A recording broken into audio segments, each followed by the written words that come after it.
মূর্খ যুবক রাজি হয়ে গেল। সে জানতই না যে আজ তার জীবনের সবচেয়ে বড় প্রতারণার সূচনা হতে চলেছে। শাস্ত্রার্থ শুরু হলে রাজকুমারী বিদ্যোত্তমা একটি আঙুল তুলে বোঝাতে চাইলেন যে ঈশ্বর এক, কিন্তু মূর্খ তা বুঝল ভিন্নভাবে।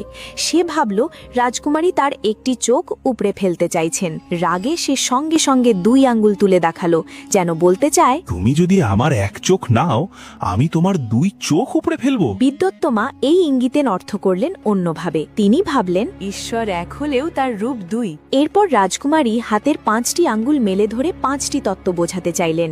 মূর্খ এবার ভাবল রাজকুমারী তাকে চড় মারতে উদ্যত হয়েছেন, তাই সে হাত মুঠো করে ঘুষি দেখালো।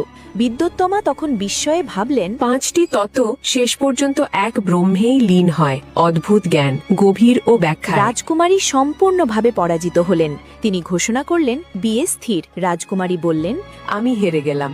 আজ পর্যন্ত আপনার মতো জ্ঞানী কাউকে দেখিনি। মূর্খ যুবক হতভম্ব হয়ে ভাবল। এ কি হলো? রাতে বিদ্যোত্তমা বললেন, আজকের দিনটি সত্যি অদ্ভুত।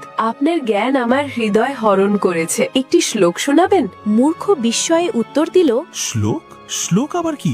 আমি তো জঙ্গলের এক সাধারণ কাঠুরে। এই কথা শুনে রাজকুমারী স্তম্ভিত হয়ে গেলেন। শ্লোক? শ্লোক আবার কি? পরের কাহিনী জানতে ভিডিওটি লাইক করুন, চ্যানেলটি সাবস্ক্রাইব করুন আর কমেন্টে লিখুন রাধে রাধে।